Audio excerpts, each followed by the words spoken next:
Hello बच्चों, चलिए प्रश्न को पढ़ते हैं। इसमें लिखा है कि एक संधारित्र जिसकी धारिता 100 माइक्रोफैरड है और 200 वोल्ट तक आवेशित किया जाता है, तो उसे 2 ओम के प्रतिरोध द्वारा विसर्जित करने पर उत्पन्न हुई ऊष्मा कितनी। बच्चों 4 विकल्प दिए गए हैं, सही विकल्प का चयन करना है। तो चलिए बच्चों, इस प्रश्न की मूल अवधारणा को हम देख लेते हैं। तो यहाँ पर बच्चों हम देख लेते हैं कि संधारित्र में संचित ऊर्जा कितनी होती है। बच्चों संधारित्र में संचित स्थितिज ऊर्जा जो होती है बच्चों, वो कितनी होती है।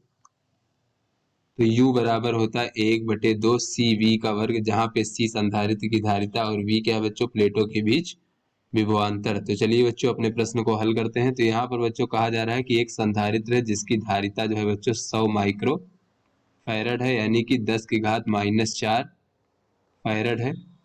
और इसको जो है बच्चों 200 वोल्ट के विभवांतर तक जो है आवेशित किया जाता है। उसके बाद फिर इसे 2 ओम के प्रतिरोध द्वारा विसर्जित करने पर उत्पन्न हुई ऊष्मा। तो बच्चों जब विसर्जित किया जाता है तब उसका वोल्ट जो है विभवांतर शून्य हो जाता है, यानी जो उसकी संचित ऊर्जा थी बच्चों संधारित्र में, वो जो है पूरी पूरी ऊर्जा ऊष्मा के रूप में परिवर्तित हो जाती है बच्चों। तो यहाँ पर बच्चों विसर्जित करने पर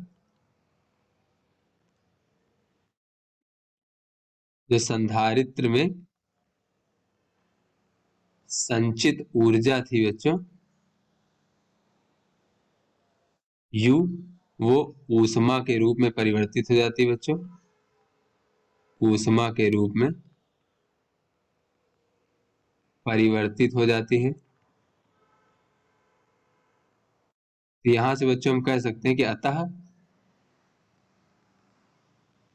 जो उत्पन्न ऊष्मा होगा बच्चों वो कितना होगा, उत्पन्न ऊष्मा संधारित्र में संचित ऊर्जा के बराबर होगा बच्चों। तो ये हो जाएगा 1/CV का वर्ग, ये हो जाएगा 1/2 C का मान 10 की घात -4 है बच्चों, और V का वर्ग कर देंगे बच्चों तो ये हो जाएगा 2 का वर्ग 4 बच्चों, इस प्रकार से। और दूरे 10 की घात 2 का वर्ग 10 की घात 4 हो जाएगा। तो इस प्रकार से बच्चों अगर हम देखें तो ये यहाँ से हो जाएगा बच्चों 2 दूना 4, यानी कि 2 जूल, इस प्रकार से। तो यहाँ से बच्चों अगर हम अपने विकल्पों को देखें तो ये बी विकल्प हमारा सही विकल्प होगा। तो आशा करते हैं आपको समझ में आ गया होगा। धन्यवाद।